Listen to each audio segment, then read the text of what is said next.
market movers. This is The Pulse with Francine Lacqua. Good morning, everyone, and welcome to The Pulse. I'm Francine Lacqua here in London. Now, investors cautiously waiting on U.S. jobs data and what it could mean for the Fed. Also taking a cautious approach is the U.S. Treasury Secretary, Scott Bessent. While the Trump administration is rapidly upending much of the status quo, Bessent tells Bloomberg that he favors a strong dollar and has no plans to alter the government's debt issuance plans. There is no tinkering with the system. They are on read-only. They are looking. They can make no changes. It is an operational program to suggest improvement. So we make 1.3 billion payments a year. And this is two employees who are working with a group of long-standing employees. In just a moment, we'll turn to U.S. tech and Amazon with Matt Bloxham from Bloomberg Intelligence. But let's begin with Bloomberg's MEA News Director, Ross Matheson, and our interview with the U.S. Treasury Secretary. Ross, there was quite a lot of interview. Soraya Mohsin, of course, did that interview. I mean, she talked about debt. She talked about the markets, how he saw everything going forward. And he seemed to be reassuring to markets. Well, that's right. As you were saying, he was trying to send a message that, he's going to be sober, careful, pragmatic. He's not going to rock the boat when it comes to things like the policy on the dollar. He's not advocating for a rapid depreciation of the dollar, and he's not going to do anything substantially different at the moment when it comes to debt. But that's in the face of what we're seeing is an awful lot of activity in this administration so far on the policy front. I mean, just blizzards of announcements and changes that are causing some unease, especially because we're seeing policies being announced by this government and then changed again very quickly, sometimes within a matter of hours. So within that, he's trying to send the message, no, I'm here and we're not going to make substantial changes. The question is, he's also got things that he needs to manage outside potentially his control. I mean, he's talking about the dollar will go here and we need this, but, there are questions around the outlook for inflation in the US, depending on things like do tariffs actually start on certain countries and when and what do they look like and what's the inflationary impact of that, for example, and what about the tax policies and do they get extended and when and what does that mean both for growth and inflation. He's talking about having growth while keeping a lid on inflation and that allowing him to be careful elsewhere, but there are a lot of unknowns in all of that. Yeah, I mean, Elon Musk is also maybe a big unknown given, how rapidly he's trying to hollow out the government. But Scott Bessent was pretty reassuring in some of the things that he wouldn't be, I think his words, tinkering with. Well, that's right. There's been quite a lot of concern about Elon Musk and his Doge outfit going into things like the Treasury and poking around on the payment system. And again, Scott Bessent saying, no, this is read-only, to this. They can't change anything. But still, you can see that there's, potential for even friction, dare I say, there between Bessent and Musk, because how far is Musk going to end up pushing for change, not just in the Treasury, but the other arms of government, all the levels of bureaucracy, and does he want to start to make overt changes there? It's a bit unclear where that's going to end, and so you can see possibly Bessent getting a bit uncomfortable with all of that, and that relationship possibly, could it become tricky? Yeah, and so the other question, and we'll talk about Amazon in a second, some of the tech giants. Mark Zuckerberg was at the White House yesterday. Do we know what they're lobbying for or what that relationship looks like? Well, certainly we've seen the run-up to that meeting, which was Zuckerberg also at Donald Trump's inauguration, and in recent weeks really moving quite overtly to align his business with the goals of the Trump administration. So pulling back on things like DEI goals, for example, the level of monitoring that goes on, for him as a tech company, all those kind of guardrails, and saying we don't need that anymore. And so very much getting in the right lane with Donald Trump. The question is, what does he want in return? And what he seems to want, obviously, is Donald Trump to support his company and other big tech companies against regulation. Maybe that comes very much into the European question, like let's push back against European regulation. And also he wants an environment that's conducive for AI.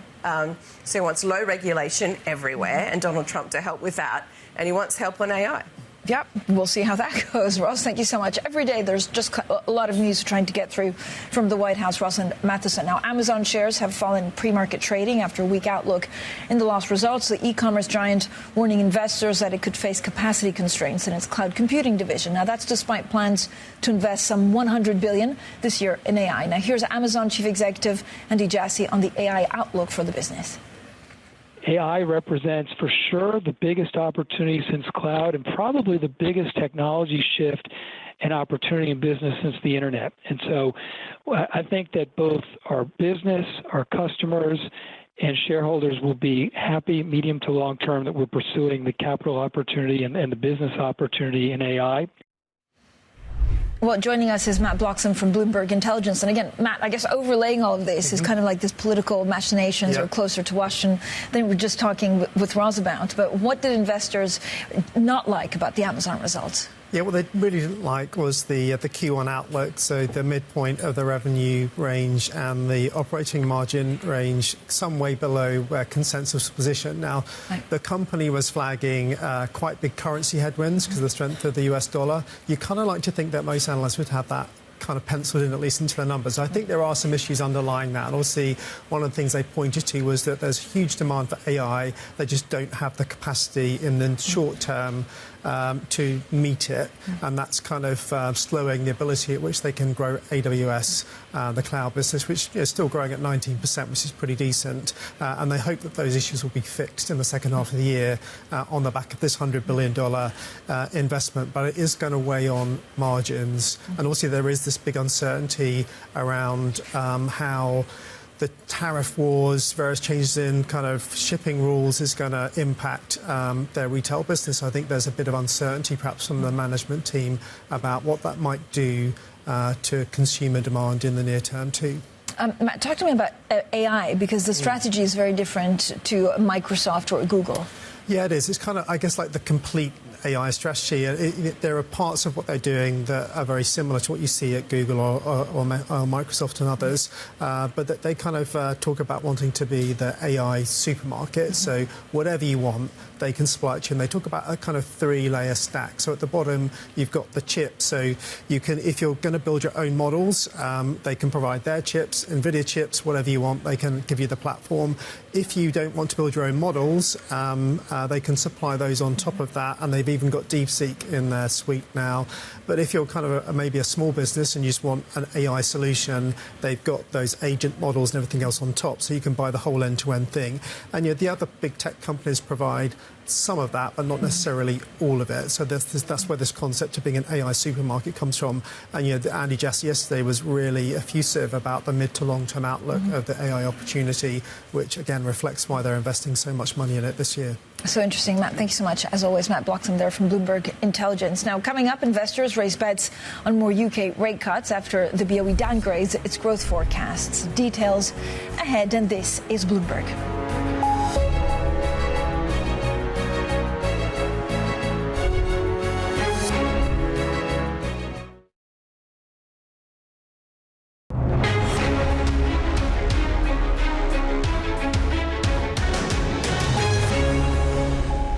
There are those of us who voted for the cut, some of whom put emphasis on uncertainty and the word careful, some of whom wanted it to be a bit more directional and wanted the word cautious instead of careful, but we chose careful in the end. And then you've got the two members who voted for a larger cut, and if you read the paragraph that comes over, they're probably in different places themselves, so don't put too much weight on the voting. Well, that was Bank of England Governor Andrew Bailey. Now, the BOE warned that inflation will rise sharply this year and has downgraded its UK growth forecast. Now, the central bank cut rates by another 25 basis points, with two MPC members voting for a bumper cut. We're now joined by Hetal, Mehta, head of economic research at St. James Place, and Bloomberg's Van Ran from our MLive team. So thank you both for joining us. Hetal, let's start with you. When you look at the minutes showing a deeply divided MPC, I mean, it was really Catherine Mann that kind of made, a lot of the markets reprice. Was that a dovish statement? It didn't feel like a dovish statement. It was just the voting maybe skewed it somewhat. Yeah, I completely agree that it was a vote that looked dovish, particularly from Catherine Mann, who's been hawkish. She hasn't actually even voted for cuts until now, to then really flip to a 50 basis point cut. But the detail, the upward revision to inflation, the emphasis away from those three scenarios, shifting more towards the structural inflation, that's all pretty hawkish. But, yeah, very mixed messages from the Bank of England. Yeah, Ven, what was your reading yesterday? I also then did a fireside chat with the governor yesterday, and he says from now on it's going to be much more difficult to make monetary decisions because of all of the unknowns, internal and external. Absolutely, Francine, because I think that the markets got initially confused by the dovish dissent from Catherine Mann. But if you look beyond the dovish dissent, there was nothing in the BOE policy report or the monetary policy report that kind of suggested they were dovish. If you look at the inflation forecast for this year, they forecast peak inflation at 3.7%, which is almost 1 percentage point higher than they were projecting earlier.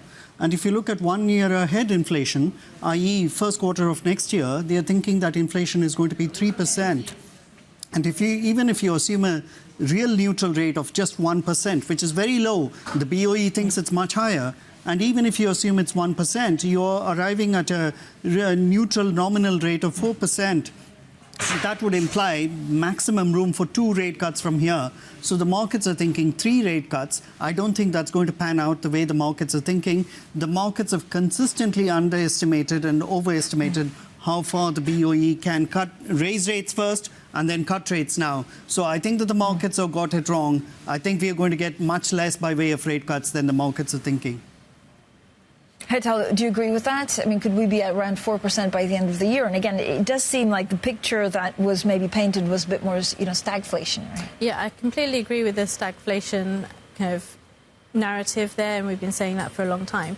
But I think, the Bank of England's got 2 problems. One, their forecasts aren't usually great. Let's bear in mind. So let's bear in mind that on their forecast and on the kind of even with 2 rate cuts, you're not getting to a 2% target for quite a long time. So that would suggest why are they even cutting at all? But we know that growth is weak. We know that we have very constrained fiscal policy. The Chancellor may or may not have to implement spending restraint, which I think will inevitably keep the Bank of England with that easing bias for sure. And I wouldn't be surprised if we saw a few more cuts. Yeah, and then, the other concern is that, there was a big market movement in January, and that was largely gilts also reacting to what happens in the U.S. You have possible tariffs. Overall, you don't know whether that's deflationary. Again, it's very difficult to game it out. And then today we have the jobs report from the U.S. So how do you see that complex going, Ven? Well, I think that the jobs report is going to tell us that, the U.S. economy is in pretty good shape. I mean, the jobs addition is supposed to moderate, but that's far from the guiding post for the Fed, because at the moment we've got an economy that's humming along just fine. And we had Fed's Logan say yesterday that, look, we are already butting up against the neutral rate at current levels. So we may not get too many rate cuts from the Fed this year at all. And there is a problem there, because if you look at the front end, Francine, the 2-year rate is kind of butting up against the Fed funds effective rate. That kind of suggests that the markets are kind of skeptical that the Fed will be able to show on even 1 rate cut, let alone 2 rate cuts this year. What's your take, Hetal, on what we're expecting in the U.S. and, again, some of the market volatility that could maybe start the U.S. and move elsewhere? Yeah, so look, today's payrolls number is going to be pretty important. Powell describes the labour market as solid, but there are actually a number of maybe more technical considerations that will affect the numbers. We get the benchmark revisions, there are some population numbers changes as well. So I think the LA wildfires, all of those are going to probably create a lot of noise in the data. But overall, that cooling that we saw last year, maybe some of the revisions will make that look less pronounced, and what we've seen is that stabilisation. But with the state of kind of US government policy, economic policy, this week has felt like a very long week for those of us following, anything to do with trade wars. The direction of travel is just so unknown, and it makes it really hard for any central banker, and Fed included, to chart that clear course. Yeah, it's true. I mean, January has felt actually like a full 12 months. There was a lot in there. Ven, I know you're also looking at the ECB. I mean, how do you think that traders may rethink basically the neutral rate implied by the ECB, or the path implied by the ECB because of that report that came out?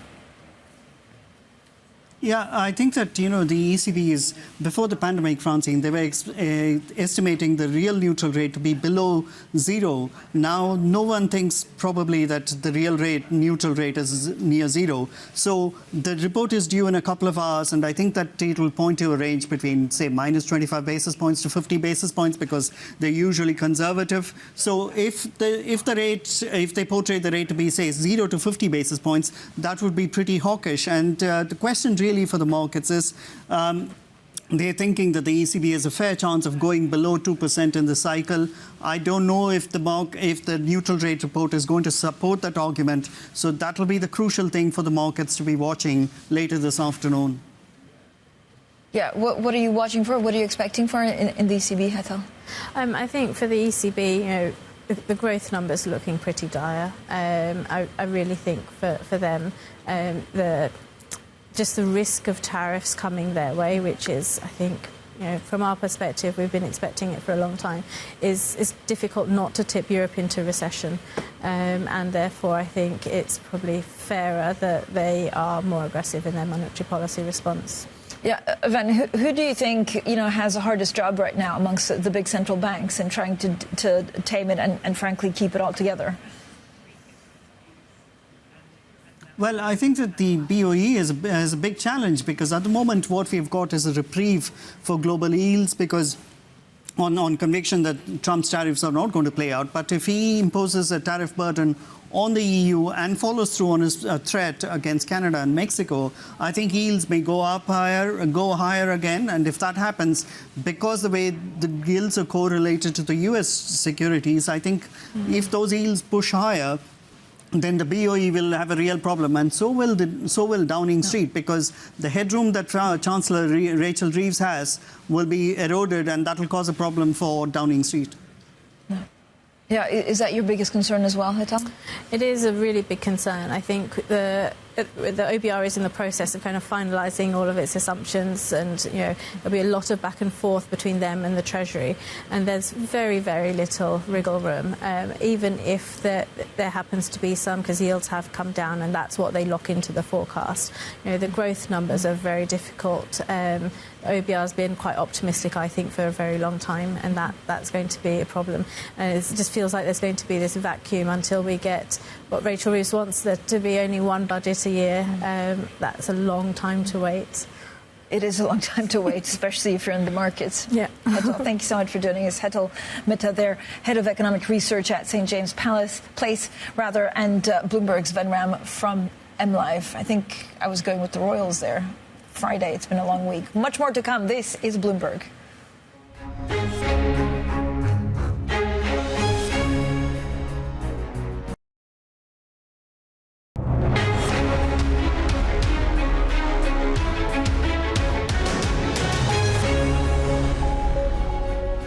Welcome back, everyone. Now let's tell you about some other stories making news. And Donald Trump has outlined plans for sweeping tax changes, including ending the carried interest tax break used by private equity and expanding the state and local tax deduction, also known as SALT. Now, the carried interest tax break allows private equity managers to pay lower rates on their earnings from investments. The tax change was not one mentioned on the campaign trail. And Bloomberg has learned that Chinese retailers on the Shein and Temu platforms have been asked to pay an additional 30% levy on goods imported to the U.S. from China and Hong Kong due to President Trump's tariff hike. Now, retailers also told Bloomberg they were worried about logistical delays in goods crossing U.S. customs. Coming up, Arabica coffee prices soar amid concerns over tight global supplies. We'll discuss all of this with Andrea Illy, the chairman of illycaffe. That's next, and this is Bloomberg.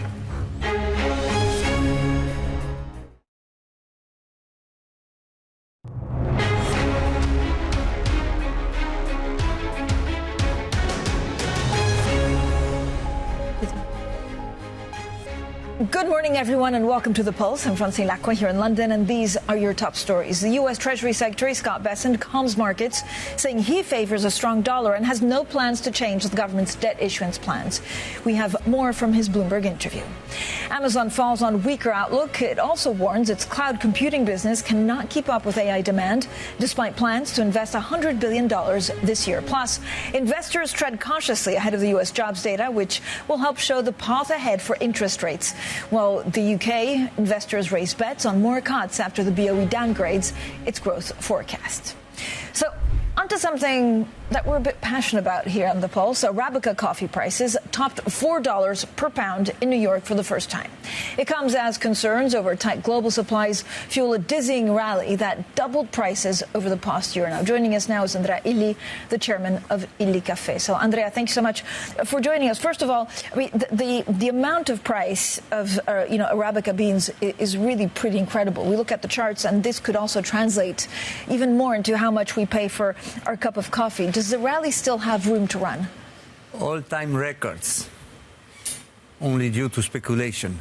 70% of the trading is due to investors which have nothing to do with coffee and only buy it to make speculation.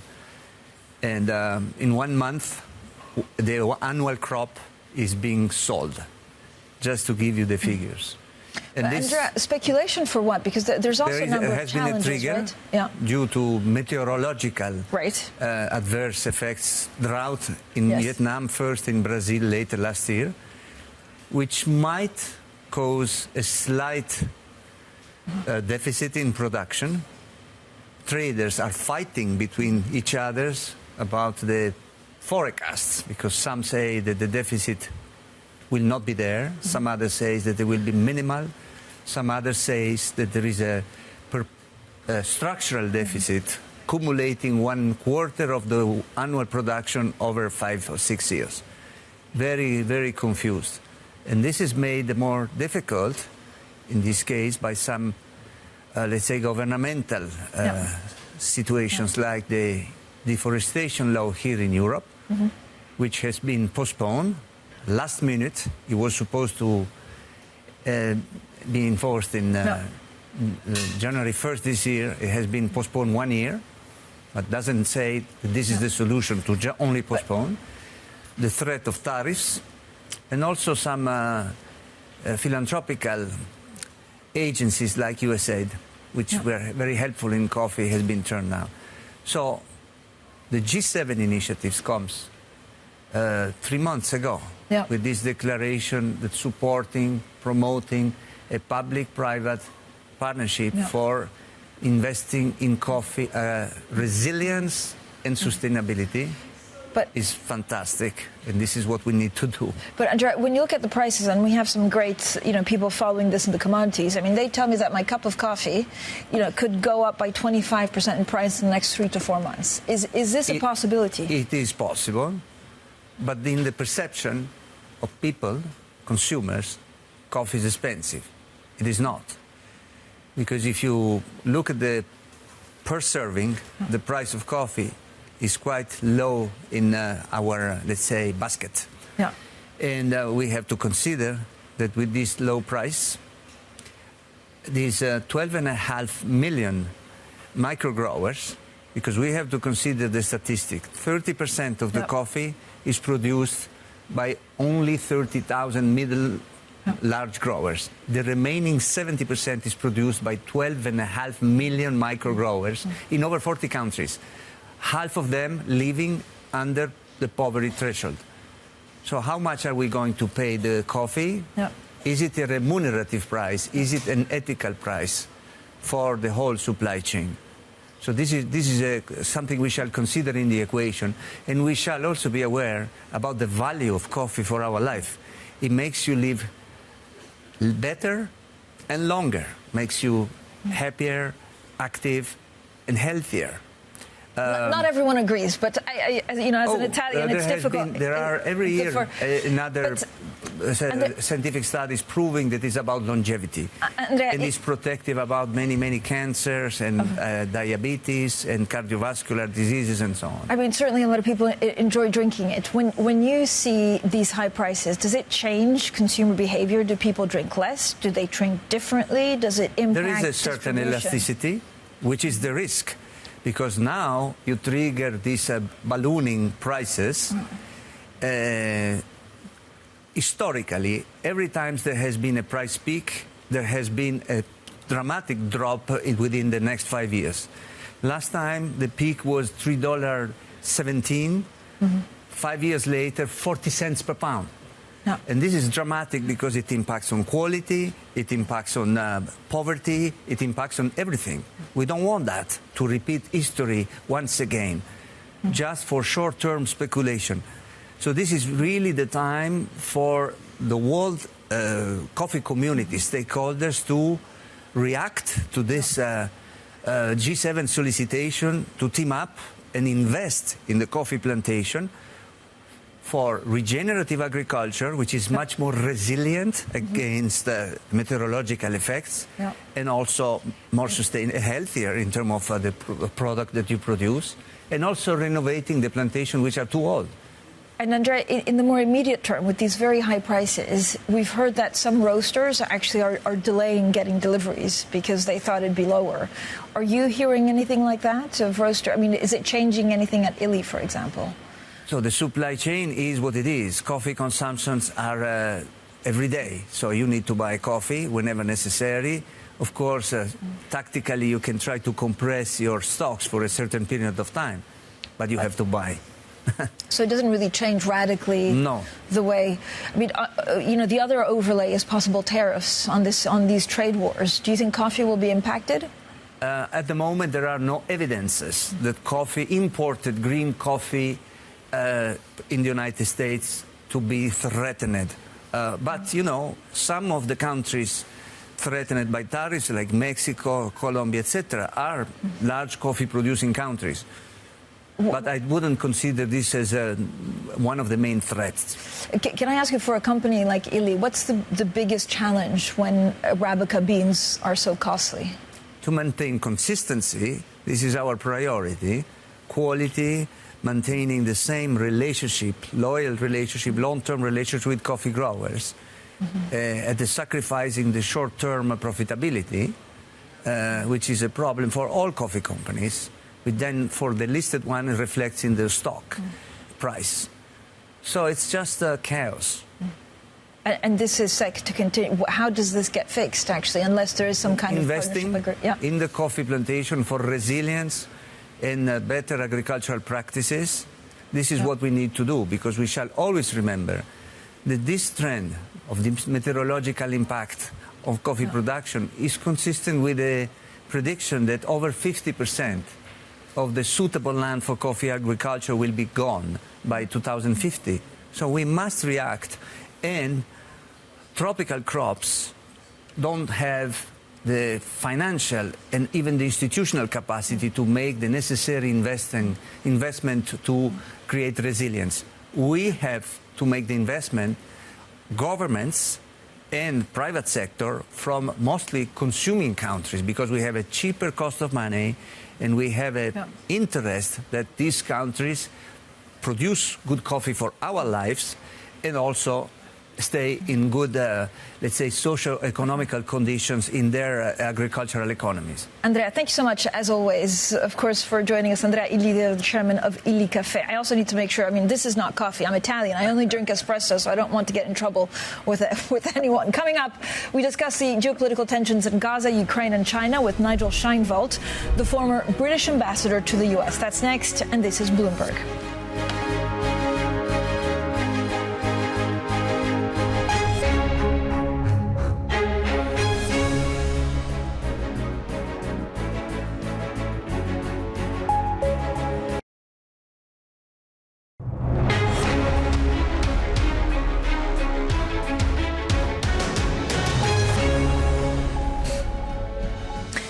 Trump has authorized sanctions on International Criminal Court officials who investigate the U.S. and its allies. Now, that's after the court issued arrest warrants last year against the Israeli Prime Minister Benjamin Netanyahu and the nation's former defense minister over the military campaign in Gaza. Meanwhile, the president has doubled down on his vision for the Strip, reaffirming he wants the U.S. to take control. Now, let's discuss the wider diplomatic ramifications with Nigel Sheinwald, the former British ambassador to the U.S. Ambassador, thank you for joining us. There's the news flow, I have to say, over the last 2 weeks has been pretty terrific. What were you able to understand about what U.S. policy in the Middle East will be? Well, it has been a whirlwind, and I think everyone watching this from outside the U.S. Understands that policy is moving fast and breaking things. It's also failing fast because quite a few of the things which have been announced over the last 18 days, some of them have been reversed immediately or changed pretty radically. So I don't think we know yet. It clearly hasn't settled down. Perhaps it never will. And the Gaza plan was perhaps the case in point, in the sense that people around the world were scratching their heads. I think Benjamin Netanyahu himself said that jaws were dropping. And I don't think it makes better sense today than when it was announced a few days ago. And the questions people are asking are much more about the short term in Gaza and the Middle East. We're only on phase one of that ceasefire deal. We need to get to phase two and the continuation of the release of the hostages and the stabilization of the position and continuing to get aid in. Those are the key things. And of course, President Trump may have a vision for a future Gaza. It's not clear how he gets there. It's not clear he's got regional buy-in or local buy-in for it. So I think we're a long way away from a plan. We may have a sort of half a vision, but this, it doesn't move the dial in terms of practical Middle Eastern politics yet.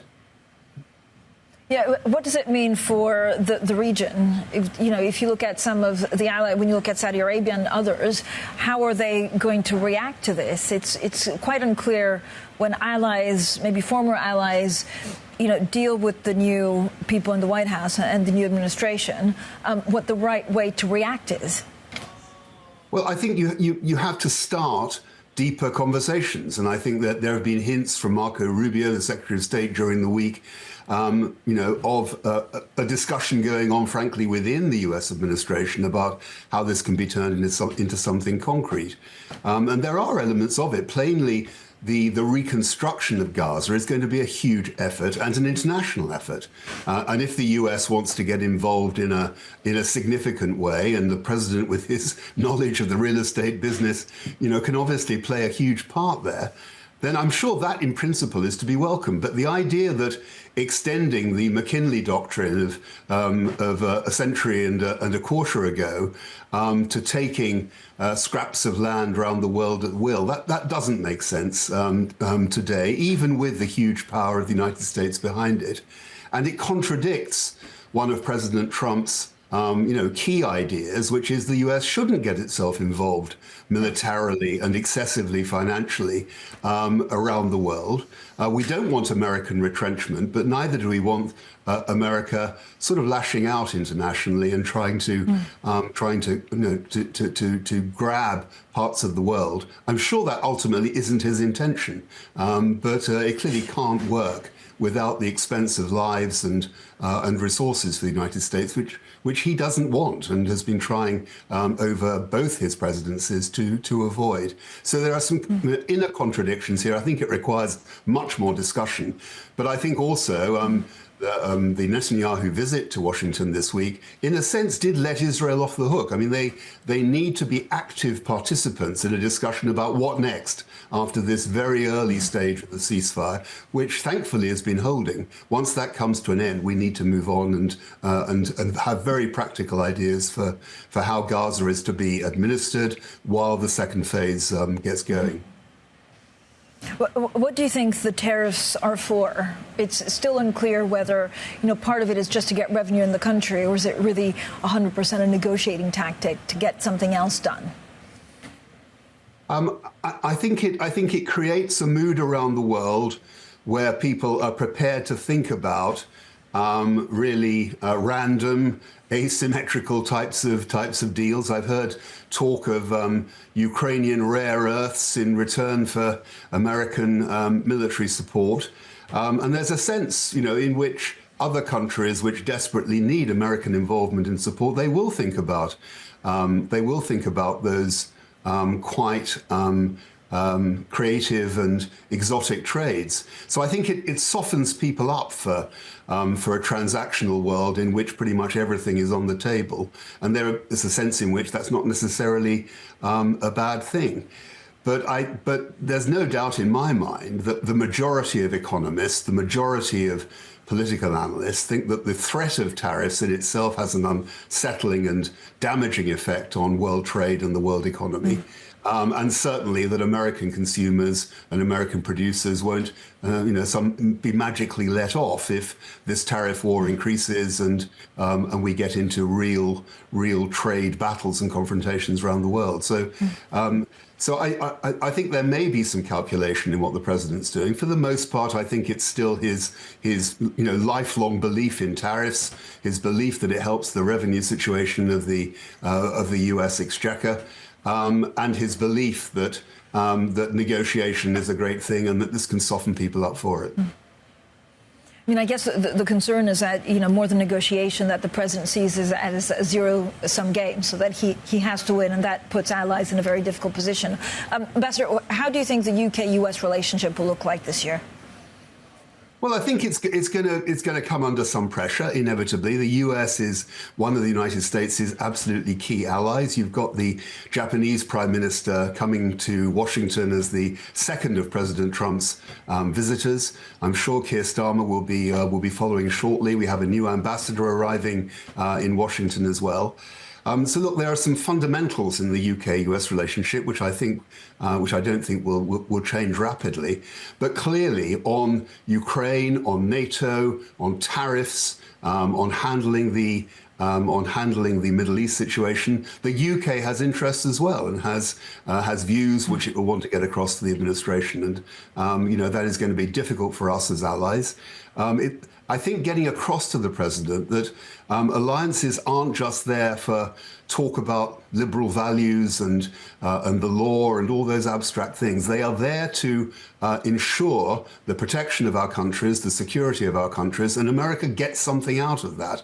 And American businesses get something out of the stability and the predictability which alliances create. So in his first term, there was a lot of talk about NATO, but NATO is still here today. European countries are contributing 30% more than they were 3 years ago to defense expenditure. So I think this is a different situation from the one he inherited in 2017. I hope you'll see the differences. And at the Munich conference next week, a very important moment where Europeans will start to see the color of the Trump administration's money in relation to Ukraine, and they will be hoping that at the end of it, America puts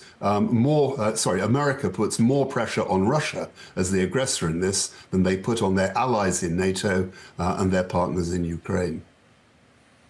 Nigel Sheinwald, thank you so much for joining us, the former British ambassador to the U.S. And, of course, we'll have full coverage of the Munich Security Conference starting next Friday. Coming up, the U.S. Treasury Secretary Scott Bessent tells Bloomberg Elon Musk's team are not tinkering with any Treasury payment systems. More from our interview next. And this is Bloomberg.